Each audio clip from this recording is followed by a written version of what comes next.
tentang kuantitas kuantitas uang, ya, teori kuantitas dari uang, ya. Itu ada pendekatan yang transaksi, ya, transaksi itu punyanya Irving Fisher, ya, MV sama dengan PT, ya. Itu dulu waktu SMA ada tuh rumusnya, ya. Kemudian Irving Fisher, ya. Yang kedua dari kelompok masih kuantitas, teori kuantitas, ya. Ini dari mazhab Cambridge, ya. Mazhab Cambridge itu ada tiga, yaitu Marshall, Pigou, dan Robertson, ya. Kemudian ini hampir sama sebetulnya, ya, hanya apa namanya, satunya menggunakan real income, satunya menggunakan nominal income, ya. Proporsi dari pendapatan yang dipegang oleh masyarakat, ya, apa namanya, berapa proporsinya. Jadi uang itu yang disebut dengan permintaan uang itu atau uang, nilai uang itu tidak hanya uang yang untuk transaksi saja, tetapi juga yang dipegang, yang tidak digunakan transaksi. Itu kalau mazhab Cambridge, ya. Oh, hilang. Yang berikutnya adalah mazhab Keynesian. Ingat-ingat tuh. Ya, nanti tolong kelompok 1-2 meringkas teori nilai uang ini, ya, dari 7 pakar tadi, ya. Jadi satu dari transaksi, pendekatan transaksi, yang kedua dari Cambridge, ya, Cambridge jadi universitas, ya, 3 orang jadi 4. Kemudian dari Keynes, ya, John Maynard Keynes 1, 5 jadinya.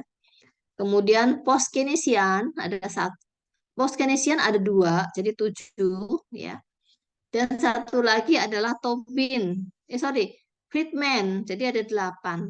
Jadi ada 8, nanti tolong kelompok 1-2 meringkas, ya, teori tentang nilai uang, ya, mulai dari teori kuantitas, ya, kemudian teori Keynesian, ya, dan kemudian teori post Keynesian dan teorinya Friedman, ya. Jadi itu nanti macam-macam teori tentang nilai uang, ya. Kalau Friedman apa namanya? Kalau siapa ini? Pertama tadi siapa? Irving Fisher, ya. Irving Fisher itu di SMA sudah ada, ya. Jadi di buku di apa di slide ini belum ada yang Friedman, ya. Nanti tolong dicarikan, ya, teori Friedman, ya. Nah, ini adalah asumsi apa namanya, perintah, ya, di dalam setelah kita mempelajari apa teori-teori itu, ya. Tapi itu tidak menyeluruh, ya. Diminta seperti tadi, ya. Coba di share lagi. Oh, keluar, ya.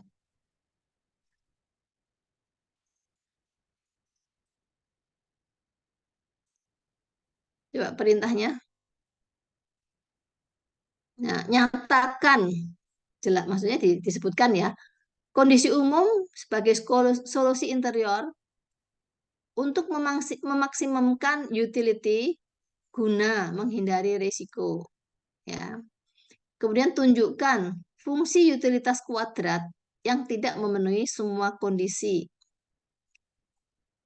Berikutnya, periksa permintaan uang berdasarkan biaya transaksi. Ada berapa tadi?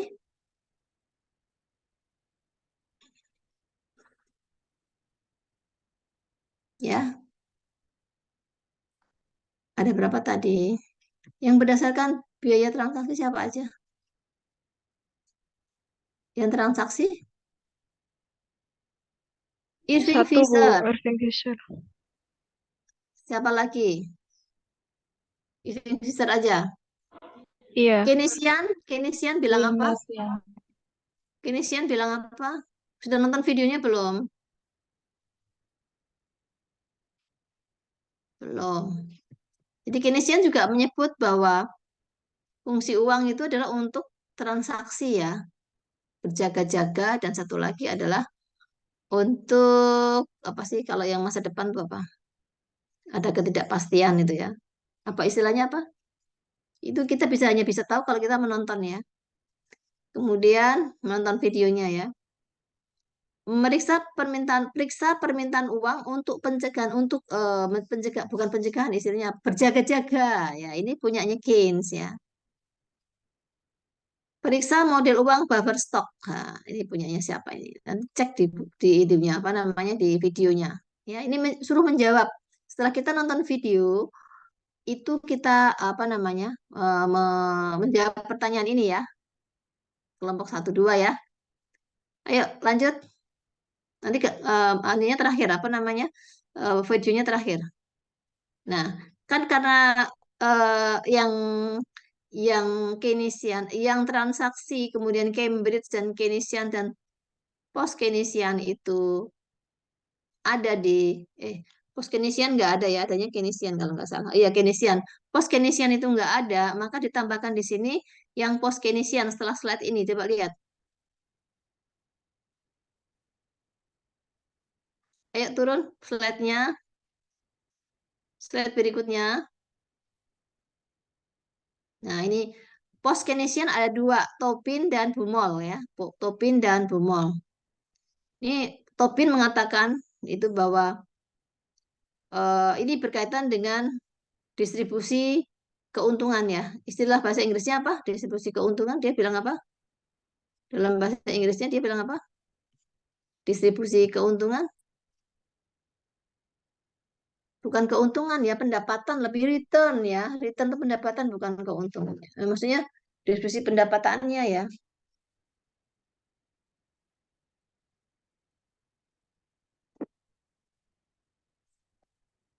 Ya, mungkin kalau yang dimaksud keuntungan mungkin pendapatan dari itu ya, dari perusahaan ya. Mungkin maksudnya perusahaan, pendapatan dari perusahaan. Tapi itu mengenai permintaan uang ya. Jadi pendapatan dia baik dari kalau itu masyarakat ya, masyarakat people ya. Kalau atau perusahaan ya, return ya. Yang dalam bahasa aslinya itu distribution of return ya.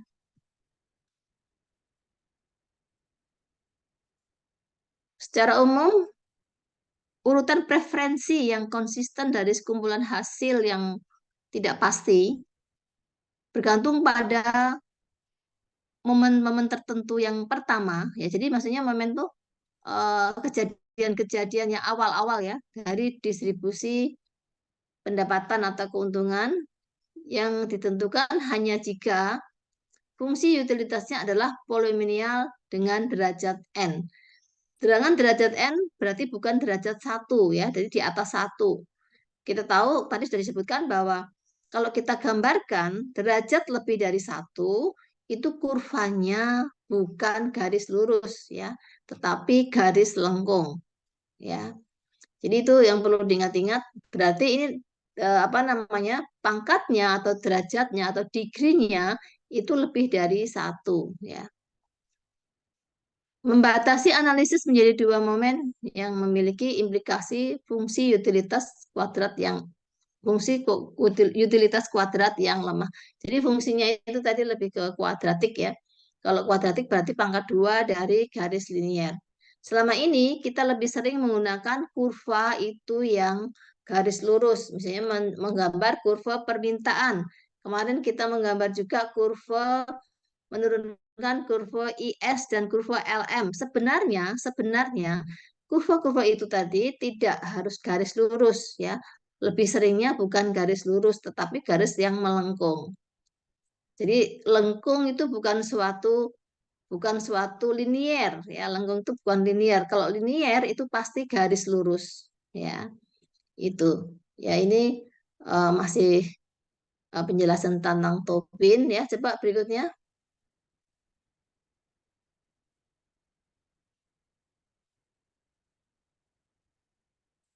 Berikutnya, slide berikutnya.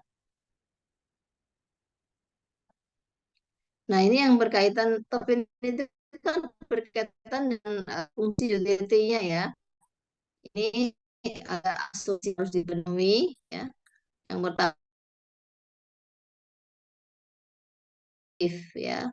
Unitas ada yang masih paham waktu semester 2 apa itu utility? Utility marginal, utility dan utility marginal apa? Bahasanya lain apa? Teori konsumen, khususnya teori ya teori utility ya. Ada utility marginal. Apa itu? Berkaitan dengan apa teori utility? Tingkat kepuasan, Bu. Ya, mengukur tingkat kepuasan konsumen ya kan. Tingkat kepuasan konsumen itu diukur dari utilitasnya. Utilitas dalam hal apa? Utilitas dalam hal apa ketika kita bicara teori utility? Dalam hal apa? Teori utilitas, utilitasnya itu diperoleh karena apa? Karena apa? Pusing jadinya kalau nggak hafal nih udah hilang semua waktu itu ya, waktu apa semester 2 kalau yang ngajar ibu kalau nggak bisa kasih nol loh nanti. Atau ayo utility dalam hal apa? Ya, Pilihan konsumen, Bu. dalam hal Pilihan konsumen. Pilihan konsumen atau utility preferensi. utility itu menjadi suatu apa namanya dalam hal apa dia misalnya kan kepuasan tadi ya berdasarkan dalam dalam apa dia dinyatakan puas atau tidak puas dalam Mengonsumsi barang dan jasa, Bu. iya dalam mengkonsumsi barang atau jasa dalam hal ini barang apa namanya sebutkan A atau B kan gitu ya X atau Y kan gitu ya barangnya ya kan teori utility kita akan bisa utility akan kita bisa gambarkan dengan kurva apa yang berkaitan dengan kurva kepuasan sama Indifference curve, Bu. ya indifference curve coba ada yang bisa menjawab apa itu kurva indifference curve kurva indifference atau indifference curve ya apa itu indifference curve kurva yang menunjukkan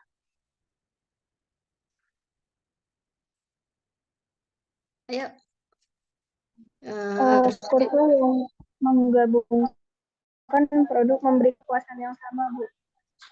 nggak cukup itu belum belum ini emang benar kurva kepuasan sama jadi ada indifference curve ya itu apa kurva yang menunjukkan titik-titik kedudukan dari kombinasi dua macam barang yang dikonsumsi yang menghasilkan tingkat kepuasan yang sama. Jadi kombinasi barang X dan Y, ya X-nya biasanya horizontal, Y-nya biasanya vertikal gitu ya. Kombinasi konsumsi dua barang ini ya itu dengan kombinasi berapapun tetapi ketika dia masih dalam satu kurva indifference ya itu menunjukkan tingkat kepuasan yang sama kan itu ya ya kan nah kalau utilitas marginal itu apa jadi kan ada fungsinya itu fungsi utility itu merupakan fungsi dari apa utility itu merupakan fungsi dari apa kan tadi katanya konsumsi barang dan jasa atau jasa ya itu ditentukan oleh apa konsumsi barang atau jasa tersebut ditentukan oleh apa atau fungsi dari apa ayo Mbak cepetan Mas banyak 51 nih 50-an ya mengkonsumsi barang dan jasa ditentukan oleh apa dalam hal ini utility itu kan lihat lihat di ininya aja persamaan utility-nya itu loh ditentukan oleh Pendapatan, Bu. pendapatan dan pendapatan Harga. dan ya harga apa Harga ada barang. dua barang tersebut ya jadi fungsi utility itu dipengaruhi oleh pendapatan dan harga-harga barang X dan Y yaitu fungsi utility ya kalau marginal utility apa marginal itu apa dalam hal kita menggambar kurva. Ini ibu nggak punya itu ya, nggak punya gambaran di sini. Harusnya kalau ibu yang ngeser itu nanti akan digambar ya. Jadi kurva utility masih ingat nggak? Kurva utility itu kayak kurva apa? Kurva utility kayak kurva apa? Bentuknya seperti kurva apa?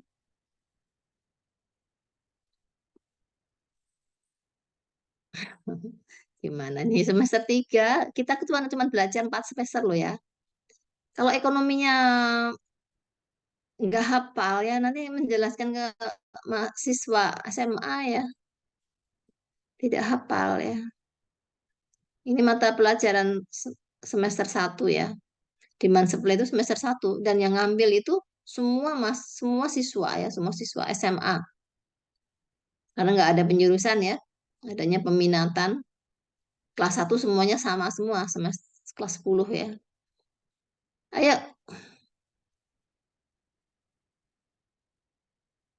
tadi pertanyaannya apa?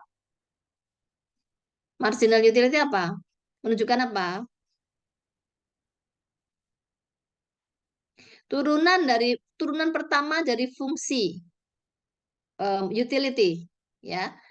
Jadi kalau kita kurva utility itu seperti kurva permintaan ya. Halo, masih ingat kurva utility? Raisya, masih ingat? Ingat, Bu. Kayak kurva permintaan ya, masih ingat? Iya, Bu, dari kiri atas ke kanan bawah. Dari kiri atas ke kanan bawah. Itu kurvanya ada yang berslope positif. Di kurva 1 itu apakah macam-macam slope-nya ada apa? Apa saja? Dalam satu kurva itu bisa slope-nya kecondongan slope-nya apa saja? Kecondongan slope-nya itu seperti apa saja? Ini sudah salah satunya positif. Positif yang dari mana ke mana? Kiri bawah ke Dari kanan atas. ya semua dari kiri bawah. Yang bagian mana dari kiri bawah ke kanan atas tuh yang mana? Yang positif.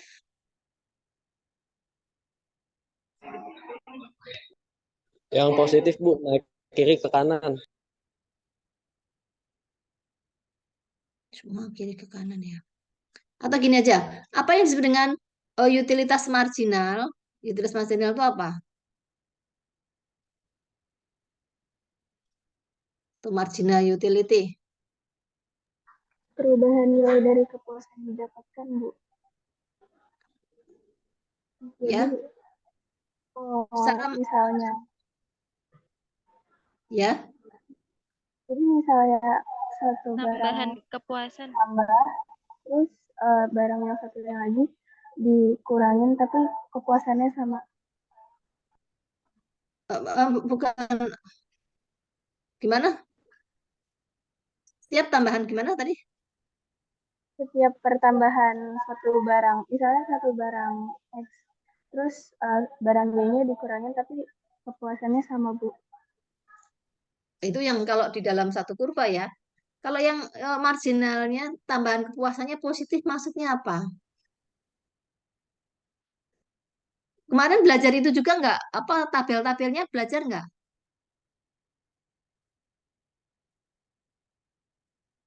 Jadi tambahannya positif, jadi masih nambah. Apa namanya? Itu letaknya di ini yang mana? Di kurva yang mana? Letaknya di kurva yang mana?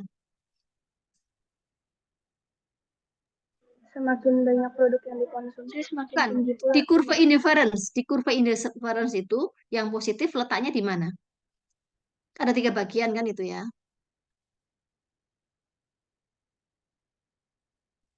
Kalau yang tambahan kepuasannya itu 0, di mana letaknya?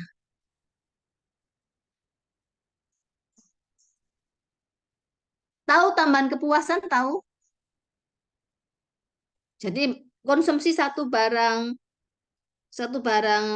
ini kalau kalau tunggal ya, kalau satu barang saja. Konsumsi satu barang X itu kepuasannya misalnya 2. Sorry. Kepuasannya misalnya 10. Konsumsi 2 barang itu kepuasannya misalnya 15. Konsumsi barang yang ketiga itu kepuasannya 21. Konsumsi barang keempat, ya 4 ya atau 3 tuh. Keempat itu tambahan kepuasannya ke 25. Jadi kapan mulai turun nih?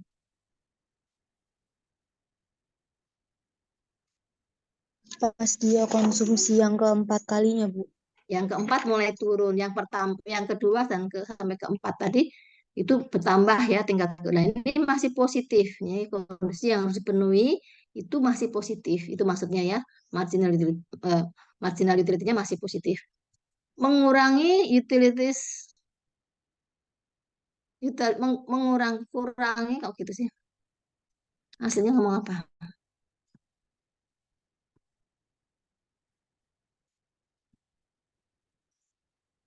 Oh, menurun. Marginal utility of income itu menurun. Kan memang kalau kurva indifference itu kan menurun ya. Itu terpenuhi ya. Nanti tolong di ini ya, di apa namanya dibetulkan ya. Bukan mengurangi. Jadi marginal utility dari pendapatan ini diminishing. Diminishing itu menurun ya. Kemudian kan karena dari kiri atas ke kanan bawah itu kan menurun ya. Sedang menurun. Jadi bukan balik ya, bukan balik dari tengah atau dari kanan atas ke kiri atas enggak ya, tapi dari kiri atas ke kanan bawah ya. Jadi kondisi persamaan. Jadi pertama tadi asumsinya itu marginal utility-nya masih positif, masih ada tambahan, itu letaknya biasanya di eh, pertama kali sebelah kiri atas ya, mau ke kanan bawah. Dan itu yang kedua itu marginal utility of income-nya itu masih menurun karena memang bentuknya menurun ya, kurva indifference itu ya. Kemudian yang ketiga itu ini aslinya bilang uh, risk aversion ya, apa namanya, penghindaran risiko absolutnya itu masih juga diminishing ya, menurun ya. Dan yang terakhir itu berkaitan dengan, kalau tadi absolute risk aversion-nya, kalau ini relatif. Kalau relatif itu meningkat ya. Kalau yang total dari risk aversion-nya itu menurun, tetapi kalau relatifnya itu meningkat. Itu salah satu asumsi, beberapa asumsi dari teorinya Tobin ya, teorinya Tobin. Yuk lanjut.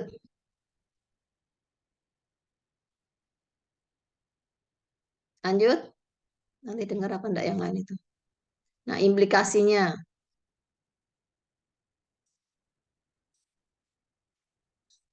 Implikasi dari tadi dulu yang apa? Oh ya, masih Tobin. Nah, ini bahasa Inggrisnya apa ini? Eh,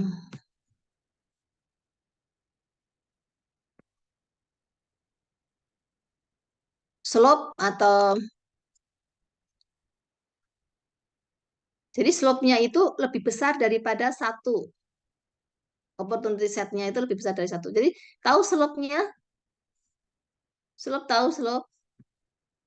Kemiringan ya, kemiringan rangkaian daripada satu, bukan satuan ya, ini bahasanya kok. Jadi slope-nya, jadi kan tadi kan kurva indifferent itu kan turun dari kiri atas ke kanan bawah ya.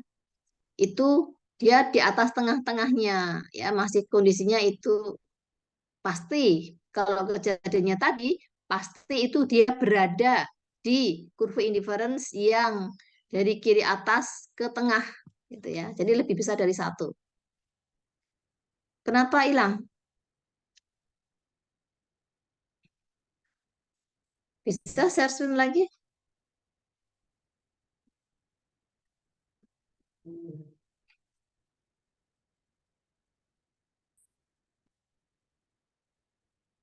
Ya udah sambil nunggu share screen-nya. Kemudian yang kedua, ya kan kalau kita kita apa namanya bicara tentang utility ya, kita ada dua apa substitusi ya, bicara tentang substitusi pembeli barang X dan Y ya, itu ada dua substitusi.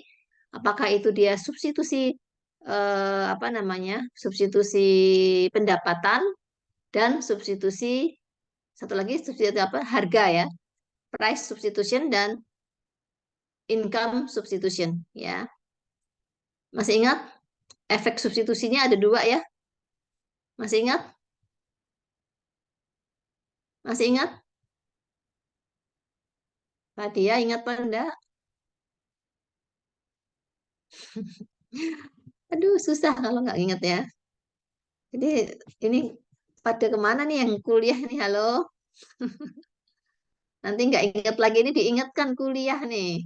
jangan apa off cam dong. Ibu nggak ngerti ya Mas, Bang, paham apa enggak ini? Rizky paham apa tidak? Rizky paham apa tidak? Dikit-dikit Bu lagi memperhatikan. Kalau kalau pikir-pikir itu berarti nggak paham. Kurva indifference ingat apa enggak? Kurva indifference ingat apa enggak? Aduh, nanti lama loh kuliahnya kalau nggak selesai-selesai ini. Sebentar mau ngecas dulu.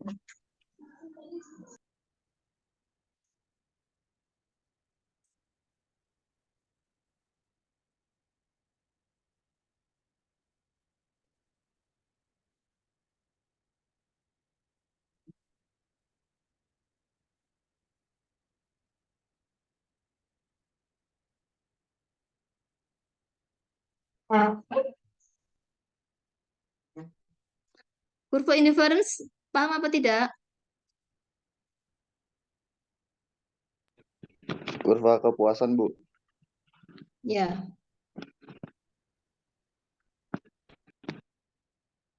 Ketika kita bicara tentang apa namanya kurva indifference ya atau bicara tentang utility ya waktu semester 2 itu ada efek substitusi dari perubahan harga ya kan? Ya kan? Ya kan? Itu makanya kita bisa ada efek price substitution sama income substitution ya. Dan itu nanti ada efek totalnya juga ya. Itu. Jadi kalau tadi yang pertama ini kemiringan atau slope dari kan tadi kan kalau apa namanya indifference itu adalah tempat kedudukan titik-titik tempat kedudukan titik-titik yang menunjukkan kombinasi dari pembelian barang X dan Y, ya kan? Kan kalau yang horizontal itu X, yang vertikal itu adalah Y, masih ingat? Ya kan? Kurva indifference masih ingat, Rizky? Ya, Ya itu Bu.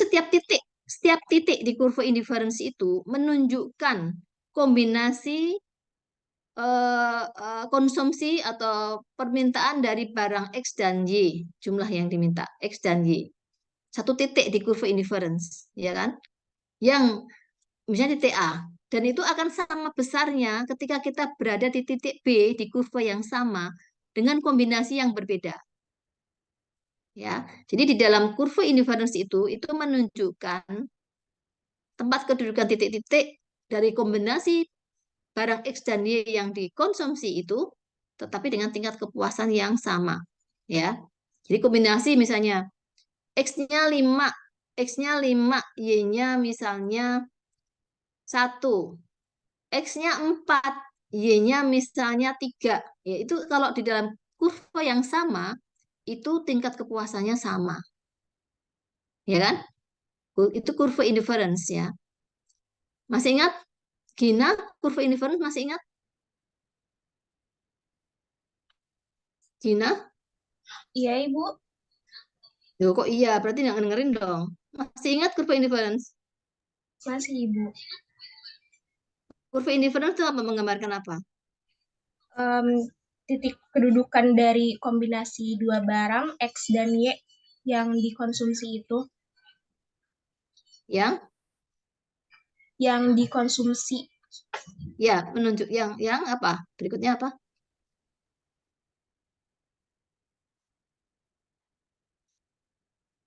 Ya, dengan tingkat kepuasan yang sama di setiap titik di dalam kurva indifference itu tingkat kepuasannya sama. Ya, apakah dia titik A, titik B, kombinasi titik A, kombinasi titik B itu semua menghasilkan tingkat kepuasan yang sama. Nah, yang nomor satu ini kemiringan rangkaian tadi dari kiri atas ke kanan bawah itu yang lebih besar dari satu, itu berarti yang di atas, dari kiri atas ke tengah itu ya. Ada efek apa namanya itu wealth effect ya, maksudnya eh, efek pendapatan, lebih ke pendapatan ya kan, kita biasanya mengenalnya efek pendapatan dan efek harga ya, efek price effect dan apa namanya efek substitusi dan efek pendapatan, dari perubahan harga tersebut ada efek substitusi dan efek pendapatan ya. Jadi efek pendapatan itu atau wealth itu ya, itu yang katanya menurut Tobin itu yang mendominasi efek substitusinya ya. Kemudian ada efek, aduh kemana?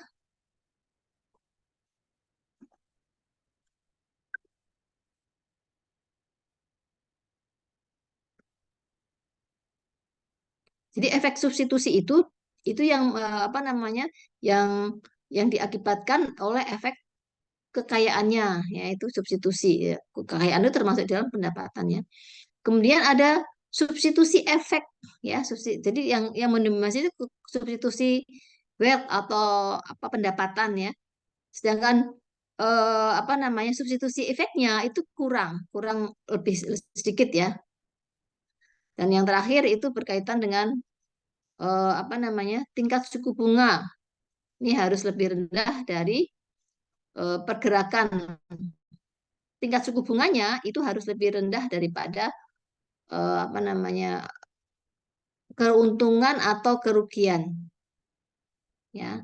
Itu katanya seperti itu, ya. Itu kalau modelnya Tobin, ya, implikasinya. Baik, kalau yang 1, 2, 3 itu jelas, ya, implikasi itu dampaknya, ya. Berarti dampaknya pertama itu adanya di slope, adanya di curve inverse yang di atas sampai ke tengah. Yang mendominasi adalah efek kekayaan, ya. Kemudian yang apa namanya yang efek substitusinya, ya, itu kurang, R-nya kurang dari ini, slope-nya kali, ya, yang itu yang apa namanya model theta itu, ya. Dan yang terakhir itu biasanya tingkat suku bunganya lebih rendah dibandingkan, biasanya suku bunganya lebih rendah daripada keuntungan atau kerugian. Itu implikasi dari teorinya si Tobin, ya. Baik, kita lanjutkan lagi sekarang yang Humol. Oh, ini masih pendekatan transaksi. Ini transaksi juga, ya, punya Humol, ya. Ternyata tadi pertama adalah pendekatan transaksi yang Irving Fisher, yang kedua itu adalah transaksinya Keynes, dan yang ketiga adalah transaksinya Bumol. Bumol bilang apa? Coba dilanjutkan. Silakan. Kelompok 1 atau 2.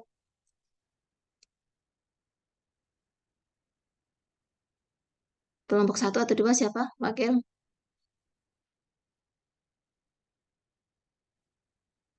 Yuk, cepetan. Fadia, nanti kirim Ibu nama kelompok, ya, Mbak. Sudah pernah belum sih?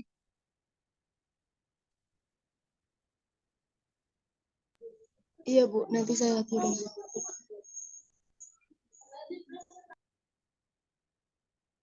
Yuk. Kelompok 1 atau 2, salah satu aja. Bumol berpendapat bahwa ekonomi moneter dapat, maksudnya kita dapat melakukan apa, ya, mencontoh dari teori inventory. Inventory itu apa? Inventory apa? Persediaannya. Cash itu harusnya dilihat sebagai inventory. Cash harusnya, kata si Bumol, ya. Cash itu seharusnya bisa dilihat sebagai inventory. Inventory itu persediaan, ya. Kemudian income diterima sebagai pendapatan bunga. Jadi income, pendapatan itu bisa menerima juga dari pendapatan bunga, ya, diperoleh dari pendapatan bunga, kata si Bumol itu. Pendapatan bunga bisa diperhitungkan sebagai pendapatan, ya. Jadi interest itu balas jasa atas modal, ya, itu bisa dianggap sebagai pendapatan menurut Bumol, ya. Pengeluaran yang terus menerus, ya,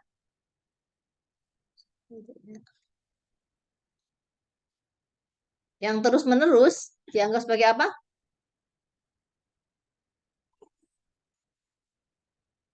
Pengeluaran yang bisa bersifat kontinu atau terus menerus selama periode waktu tertentu sampai dengan akhir itu akan apa namanya tidak di ini lagi, tidak dicatat lagi, ya, itu memang sudah seperti itu, ya, apa namanya nggak ada lagi, maksudnya kosong, udah nggak ada lagi, itu dianggap seperti itu, ya. Jadi beda lagi kan kalau misalnya apa namanya pendapatan kan dicatat masih, ya, tapi kalau yang tadi yang disebutkan sebagai apa namanya, sebentar, mana Mbak?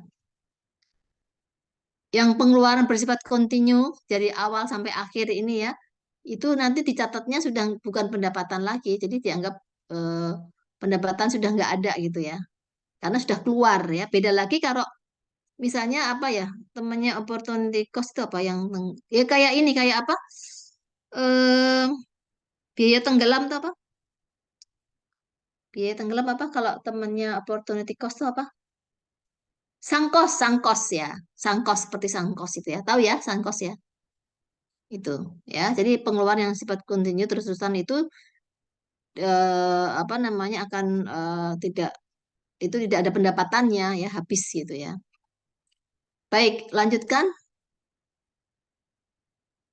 Nah, ini asumsinya Gumol ya. Coba tidak yang aslinya apa sih? Ya, misalnya Y itu adalah income yang diterima per periode waktu tertentu sebagai apa namanya aset dari pendapatan bunga ya. Y itu ada pendapatan bunga. R itu adalah balas jasa dari bunga bunga apanya? Bunga yang tingkat bunga ya. Expenditure pengeluaran. T itu adalah expenditure ya, T.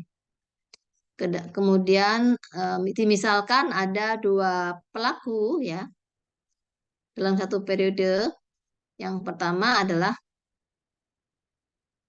yang awal, yang satunya lagi adalah yang akhir ya. Ada dua pelaku di dalam apa namanya transaksi ini ya. Lanjut.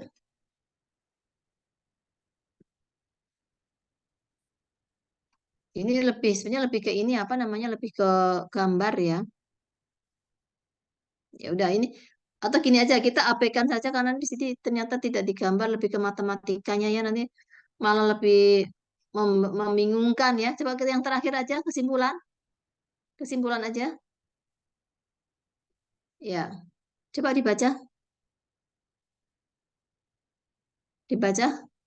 kesimpulan.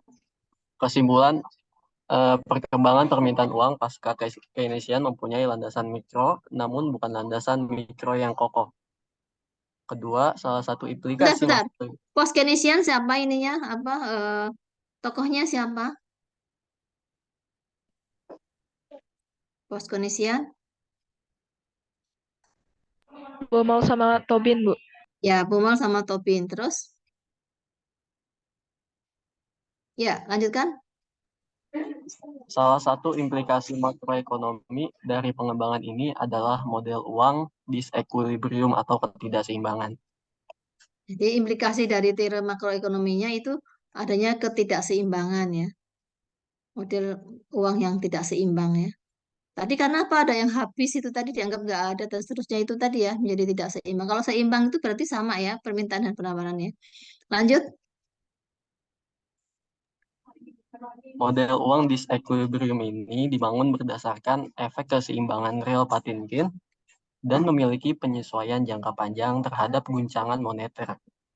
Ya, ya. Jadi ada lagi model yang lebih dipercaya itu Patinkin ya, modelnya Patinkin itu. Lanjut. Yang terakhir, model equilibrium mempunyai penyesuaian yang cepat terhadap guncangan moneter atau ekspektasi rasional. Iya, kalau yang equilibrium ya. Jadi kalau yang disebut dengan equilibrium, sekali ada goncangan, ya, kalau terjadi goncangan atau perubahan permintaan misalnya, maka kekuatan-kekuatan di pasar itu, para pelaku di situ akan bergerak sedemikian rupa sehingga mendorong keseimbangan berada di keseimbangan yang mula-mula, keseimbangan yang tadi tidak tidak di tempat ya, sudah berubah. Misalnya ada shock ya, ada shock itu nanti akan berubah kan kalau misalnya kita bicara tentang permintaan uang misalnya apa ya barang langka misalnya ya, maka permintaan akan uang itu kan semakin meningkat kalau itu apa namanya penawaran uangnya tidak apa namanya tanggap gitu ya, maka akan terjadi disequilibrium ya seperti itu.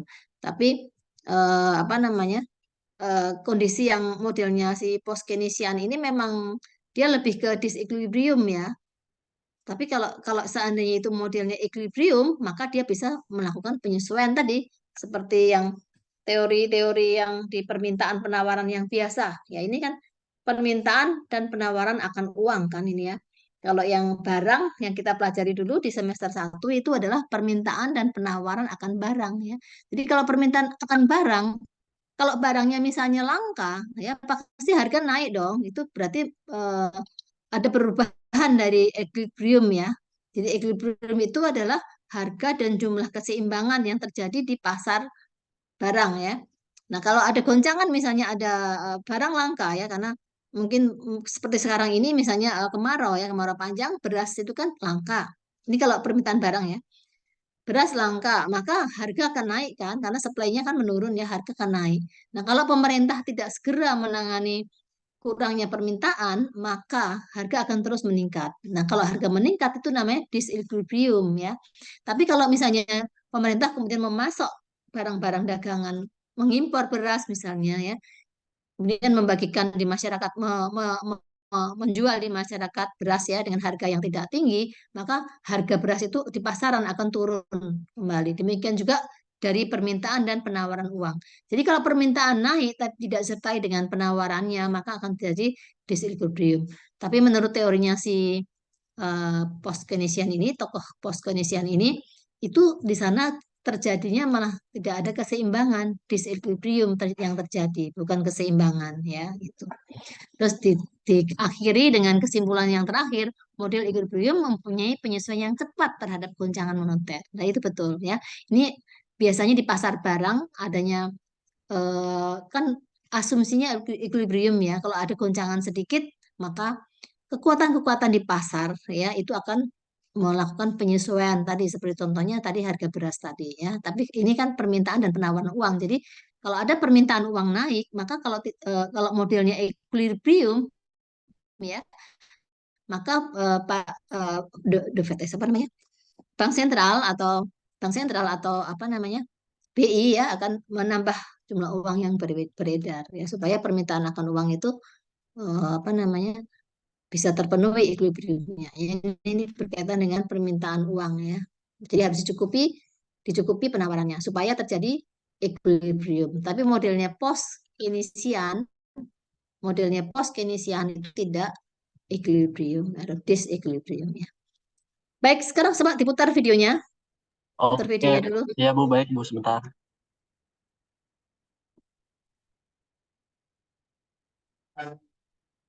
Ini cerita tentang model yang pertama dan kedua sampai Keynesian.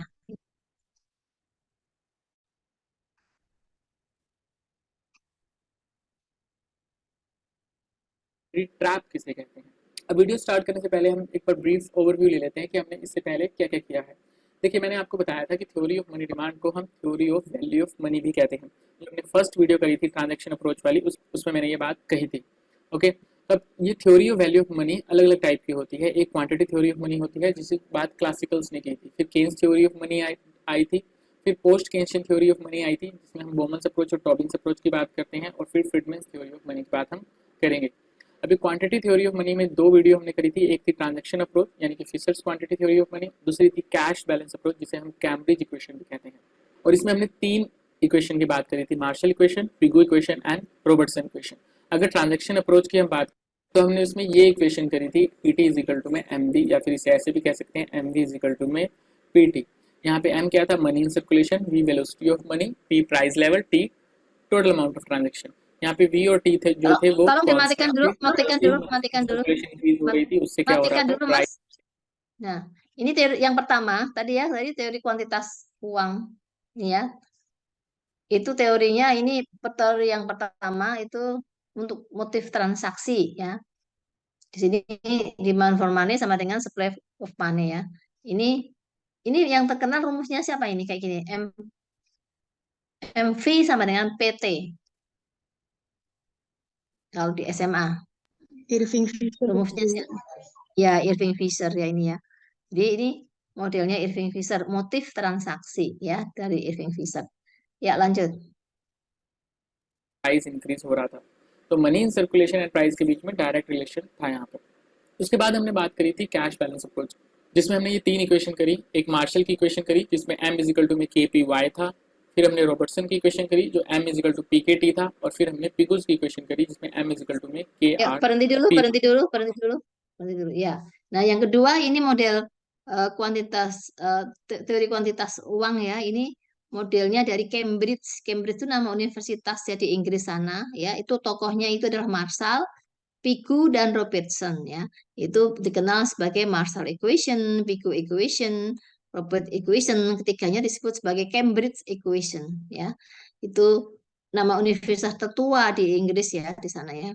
Nah, ini rumusnya seperti itu ya. Kuantitas uang itu ya, itu merupakan fungsi dari atau menghitungnya itu K itu proporsi yang Marshall ya. Ini Marshall sama Robertson hampir sama ya. Jadi dia menggunakan proporsi ya. Ya, semuanya pakai proporsi. Jadi bagian kuantitas uang itu apa? Jumlah uang itu apa? Itu adalah proporsi dari kalau si siapa namanya si Marshall bilang proporsi dari real income kali tingkat harga. Dari real income. Real income itu dibilang juga sebagai agregat output. Output itu nilai barang dan jasa ya. Output, agregat output, real income, tapi yang real ya. Ya, itu menurut si Marshall. Coba kita bedakan dengan Robertson ya. Itu P-nya adalah price level sama, teman tempatnya di apa namanya? Dipindah saja ya.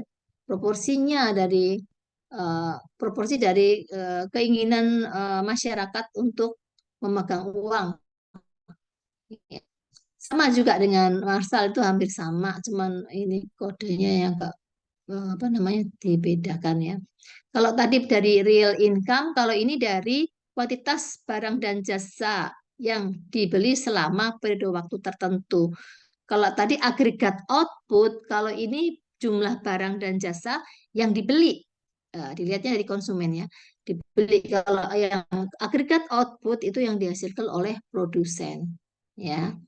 Tahu kan bedanya ya? Selebihnya proporsinya sama ya dan keinginan dikalikan proporsi dari dan tingkat harga dan proporsi dari keinginan orang memegang uang ya.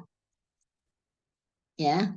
Nah, hanya bedanya itu dikalikan dari real income atau agregat output kalau yang Marshall, sedangkan yang Robertson itu yang berkaitan dengan jumlah barang dan jasa yang dibeli selama periode waktu tertentu ya. Itu hampir sama Marshall dengan kan sebenarnya pendekatan penerimaan pendekatan apa namanya yang dibeli itu berarti apa? Pengeluaran ya, pengeluaran. Satunya lagi pendekatan income ya, pendapatan ya. Kalau Pigu itu agak sedikit berbeda ya. Dia memang pakai proporsi dari pendapatan ingin dipegang ya, uangnya dari pendapatannya dipegang. Juga berkaitan dengan kalau ini dia bilangnya ini apa namanya? K itu sebagai proporsi tadi ya.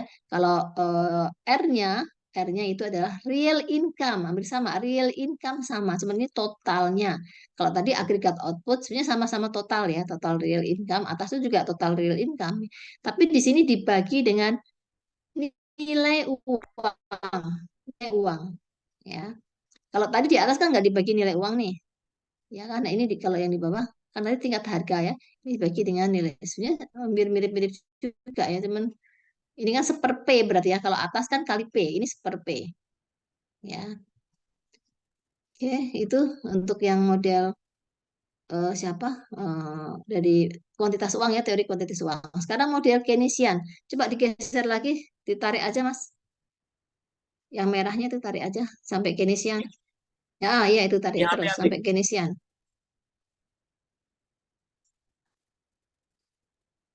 Terus, masih terus kanan. Kanan terus. Nah, ini nih, si apa? Bentar, ke kiri dikit. Kiri dikit. Nah, ini. Ke kiri dikit masih masih morak-marik itu, masih kotor sekali. Ke kiri sedikit. Ya, ke kiri sedikit. Diklik aja masnya. Ya, ke kiri. Ini masih ramai ke kiri.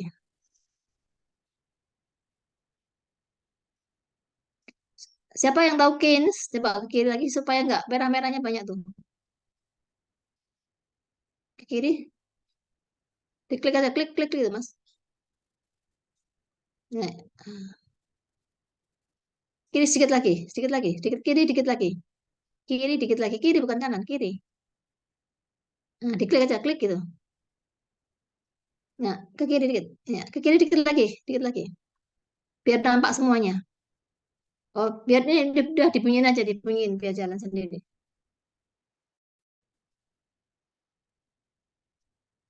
Ke kanan dikit. Nah, nggak kelihatan. Yaudah, biar jalan sendiri aja, Mas. Biar jalan sendiri.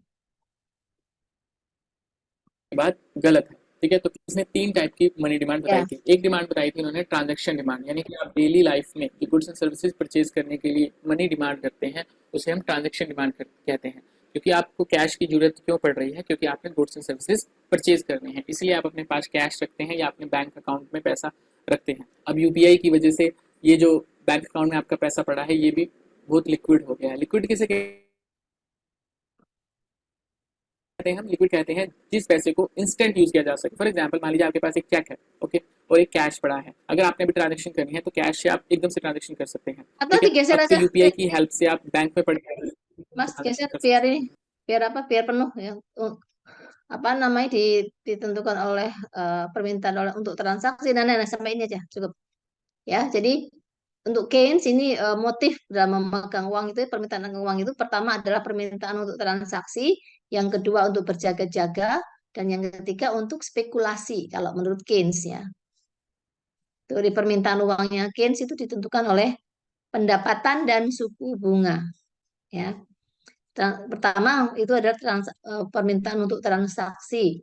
Untuk transaksi berarti untuk orang kaya dan orang miskin, permintaan akan uang itu berbeda ya. Jadi kalau orang miskin itu, maksudnya orang miskin itu maksudnya nggak punya, pendapatannya nggak banyak ya, maka bagian pendapatan yang dipegang itu, bagian pendapatannya yang dipegang atau yang tidak dibelanjakan itu lebih sedikit, bahkan mungkin habis dibandingkan kalau orang kaya yang punya banyak pendapatan, itu bagian pendapatan yang dibelanjakan itu bisa lebih sedikit dibandingkan pendapatannya. Jadi lebih banyak yang dipegang daripada yang dibelanjakan. Itu kalau motif transaksi ya, membedakan antara yang punya uang banyak dan yang tidak punya uang banyak. Kalau yang kedua yang berjaga-jaga ya, berjaga-jaga itu maksudnya untuk apa? Pada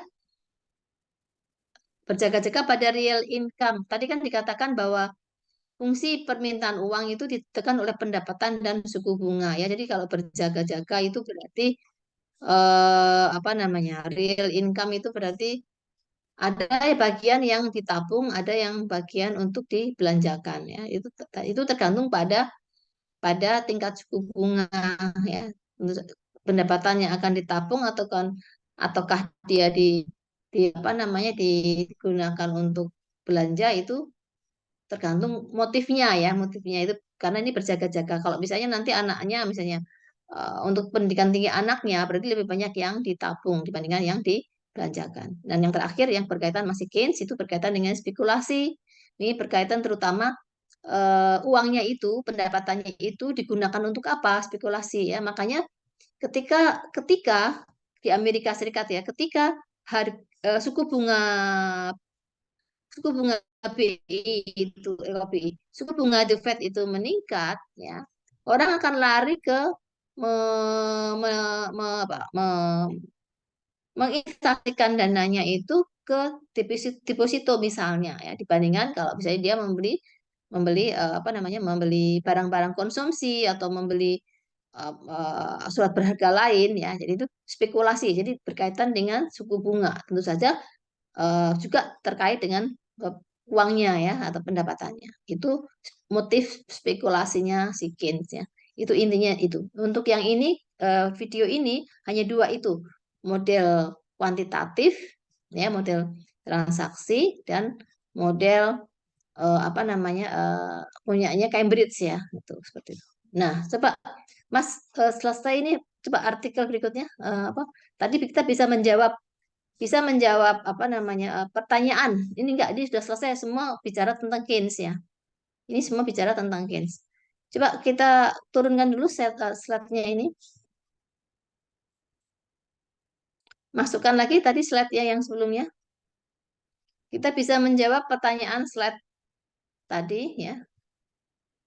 Slide yang tadi dari setelah apa namanya? Setelah video kita bisa menjawab, kita harus bisa memahami dulu videonya ya, dan tadi apa namanya?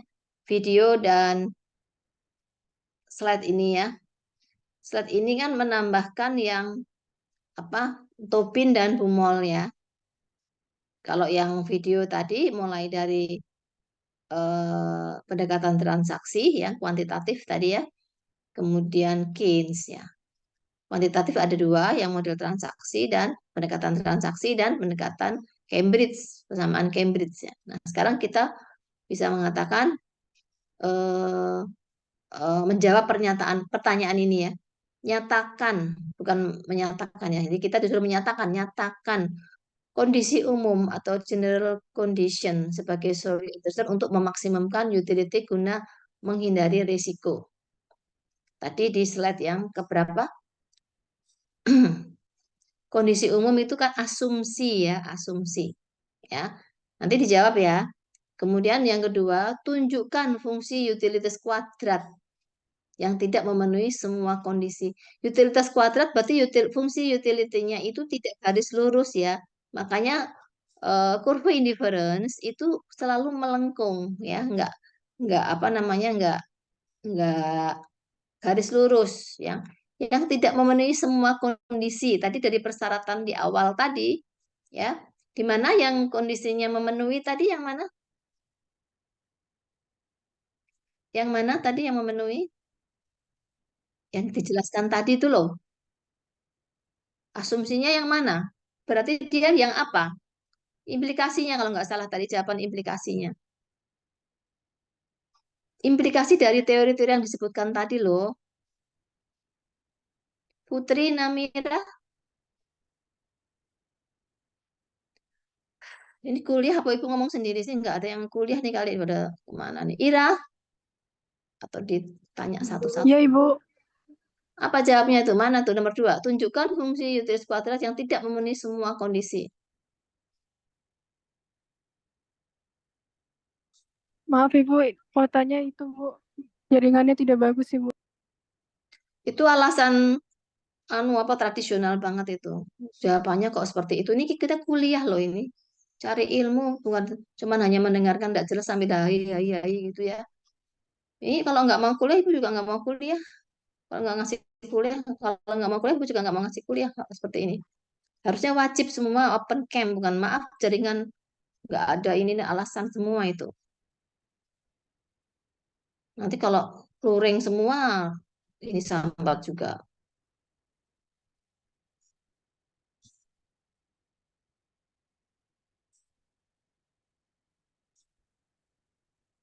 Karena dari fungsi utility ini yang tidak memenuhi syarat yang mana?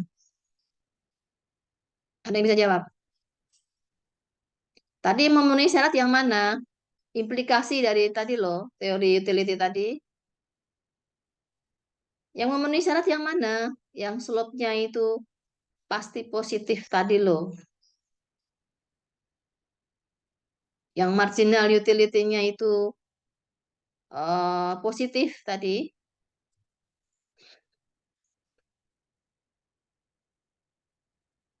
Padahal Ibu menjelaskannya itu sudah sudah sangat ini sekali ya, sekali, tapi tidak ada yang mentat sih. Ini kuliah atau main itu nggak jelas itu ya. Anak-anak sekarang kalau kuliah nggak pernah mencatat soalnya, cuma mendengarkan ya hilang.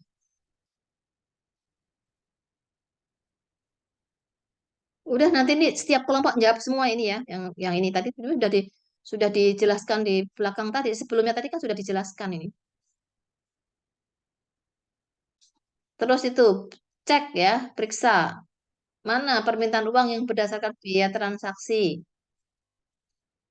Yang berikutnya ada beberapa tadi. Periksa permintaan uang untuk siapa itu, nyatakan ininya apa namanya? Maksudnya periksa itu modelnya siapa ya, permintaan uang untuk berjaga-jaga gitu. Udah sangat jelas banget jawabannya ada. Periksa model uang buffer stock ini yang belum ada nih, apa namanya? Friedman ya. Friedman nanti ditambahkan ya. Untuk ini apa namanya? Teorinya belum ada. Cari Friedman, sederhana aja. Ya, kelompok 1 2 silahkan tambahkan teorinya Friedman ya. Udah cukup aja ini untuk kuliah kita hari ini, tolong diturunkan. Ibu akan absen lagi ya. Mahasiswa ini jumlahnya sangat sedikit ya. Ini akan Ibu absen lagi yang mengikuti apa namanya? Kuliah hari ini ya.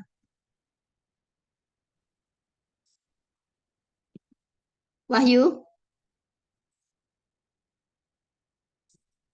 Ada Wahyu? Ada. Atira? Hadir Ibu. Hadir Bu. Vila? Kofilia? Hadir Bu. Esa? Esa? Kesia Esa? Ya Bu, hadir Bu. Putri Ania? Riko?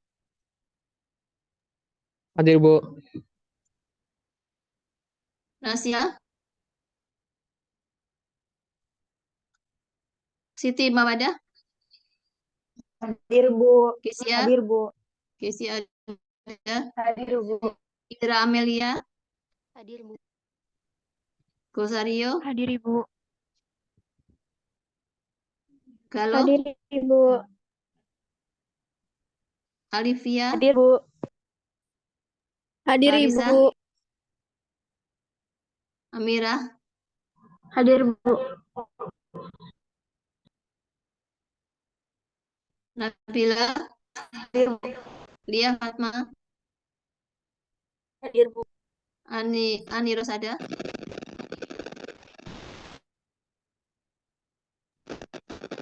Ika Amalia? Hadir Bu. Putri Soleha? Hadir Ibu. Ada? Hadir Ibu. Hadir Laura? Ibu. Fadia? Hadir Ibu. Naswa? Yuna? Hadir Ibu. Dona? Hadir Ibu. Putri Lestari? Azara? Hadir Ibu. Raisa? Hadir Ibu. Maghriba? Tajul? Hadir Ibu. Tadi nggak hadir ya? Mutiara? Hadir Ibu. Sahrin? Sakit Bu, dia sakit.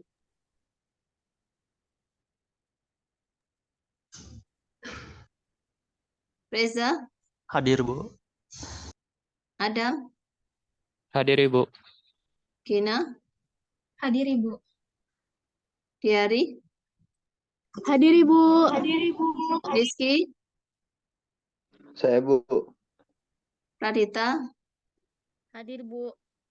Arik? Arik? Hadir Bu.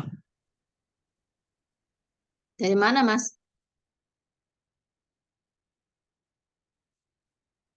Asni? Hadir Bu. Pandiko? Hadir Bu. Duta Ramadan? Hadir Bu. M. Famani? Hadir Ibu.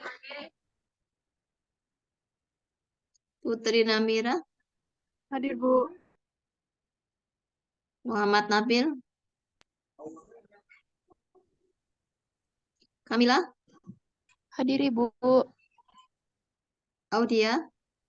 Hadir Ibu. Andini? Hadir Ibu. Mitfah? Hadir Bu. Muhammad Grafen? Saya Bu, ada Bu, Muhammad Grafen. Arifka? Hadir Bu. Oke. Jadi ini yang tadi waktu terakhir ya nanti kan. Ibu, tadi suara saya tidak masuk. Siapa? Terima kasih, Bu. Ani Rosada, 18. Ibu permisi, Nazia Sakinah hadir. 18 siapa tadi? Yang kelompok 1-2 itu nulis tokoh-tokoh sama ngerangkum ya Bu. Ya, Terus itunya. ngejawabin soal dari PT PPT ya. Jadi PPT-nya itu termasuk tadi video dibikin PPT ya. Jadi teorinya mulai dari Irving Fisher tadi ya, transaksi motif transaksi dari apa namanya tadi tentang kuantitas uang ya, tentang kuantitas uang itu kan ada dua tadi ya. Transaksi, pendekatan transaksi dan pendekatan dari persamaan mazhab Cambridge ya. Itu ada jadi empat ya, empat. Itu dari kuantitatif ya. Kemudian yang mazhab Keynesian ya, dan mazhab Bumol dan Tobin ya, dan satu lagi Friedman. Itu dituliskan semua di PPT ya, satu-satu gitu. Terus menjawab pertanyaan itu kelompok satu ya, pertanyaan di PPT ya, itu ada 5 atau berapa tadi. Nah, dan itu diupload juga ya. Nah, terus nanti pertanyaan dan jawaban dari kelompok 3 dan yang akan dijawab oleh kelompok 1 dan 2 itu nanti diupload oleh kelompok 3 sampai dengan kelompok 11. Ya, semua mahasiswa mengupload itu ya. Baik, sampai sini ada pertanyaan lagi? Tenggatnya kapan Bu? Ya, secepatnya lah. Itu kan sebenarnya itu sudah ada sudah seminggu, sejak hari apa itu hari Minggu ya. Itu sudah pertanyaan itu kan sudah ada seminggu itu. Sudah lama. Jadi kita kuliahnya itu kan hybrid ya. Hybrid itu bisa daring, bisa luring. Tapi kita menggunakan fasilitas LMS ada laman dan itu wajib sebetulnya ya, LMS wajib. Jadi mahasiswa itu wajib sebetulnya melihat LMS-nya ya. Kita kan punya apa namanya UNJ Learning ya. Itu harus dibaca setiap saat karena tugas-tugas semua di situ, materi, tugas, RPS, kumpulan tugas juga semuanya di situ ya. Jadi itu sebenarnya memudahkan mahasiswa untuk mengumpul tugas gak usah pakai hard copy ya, pakai soft copy aja. Jurjen juga begitu, gampang tinggal mahasiswa mengumpulkannya di tempat tertentu nggak usah datang ke kampus. Kalau dosen itu bisa mengkolektif jawaban itu lihat ambil aja dari LMS gitu ya. Jadi memudahkan pakai LMS itu. Dan LMS itu artinya dia kuliah secara daring asinkron. Jadi kuliah dengan LMS itu juga daring tapi asinkron. Kalau dengan Zoom ini adalah sinkron, daring sinkron. Kalau kalau pakai LMS itu daring asinkron gitu. Ya, jadi tetap dilihat ininya apa LMS-nya ya. Baik, ada lagi pertanyaan? Nanti waktunya Ibu kasih seminggu ya, itu. Tapi harus dikumpul. Tapi untuk tugas berikutnya itu nanti malam Ibu akan create untuk kelompok penawaran uang ya. Untuk minggu depan kita adalah materinya adalah penawaran uang. Kalau ini permintaan uang, yang berikutnya adalah penawaran uang ya. Cukup, Pak Dia? Ibu izin bertanya lagi. Kemarin kan kita baru diskusi 1-5 kelompok ya Bu mengenai mini riset. Oh iya, iya, iya. Untuk selanjutnya kapan Bu? Kelompok 6-11. Ini karena waktunya sudah mau jam 12, Ibu juga harus ke kampus ya. Jam 1 ada rapat, jam 2 ada kuliah juga. Ini kayaknya nggak bisa hari ini ya. Masih sudah selesai kuliahnya? Belum Bu, kita masih ada kuliah lagi jam 1. Lah ya masih ada kuliah. Ibu juga ini mau ke kampus ya. Karena tadi pagi agak kurang sehat karena kemarin kerja di luar ya. Jadi kurang sehat. Jadi tadi mau berangkat daring aja ya dulu karena biar badannya nggak capek dulu ya. Ini nanti siang akan ke kampus. Ini setelah ini habis sholat ke kampus Ibu ya. Jadi mungkin minggu depan kita diskusikan lagi ya sebelum kita ke itu apa namanya materi penawaran uang ya. Tapi harus siap ya. Itu cara mengerjakannya seperti yang kemarin yang sudah kelompok 1-5 ya kemarin ya. Jadi tentukan dulu topiknya apa gitu ya. Jangan tanya dulu Y-nya. Jangan tanya dulu faktor yang mempengaruhi atau X-nya. Kita tetapkan dulu Y-nya. Kalau sudah benar seperti itu, baru kita nanti dari teori faktor apa atau variabel-variabel apa yang mempengaruhi si Y-nya tersebut gitu. Ya. Jadi jangan jangan langsung ambil sana sini ambil sini tanpa mengetahui hubungan hubungan teorinya, hubungan antar variabelnya, ya. Gitu ya. Kemarin hanya 2 atau 3 itu X-nya? 2 ya. Nah, kalau sudah fix X dan Y-nya, itu silakan mencari data ya. Banyak kok teori tentang itu, banyak banyak apa namanya tentang hubungan variabel yang kita bicarakan di sini ya. Baik, ada pertanyaan? Sudah cukup ya? Sudah cukup itu sepertinya. Ya, kita akhir saja kuliah hari ini. Ini stop session.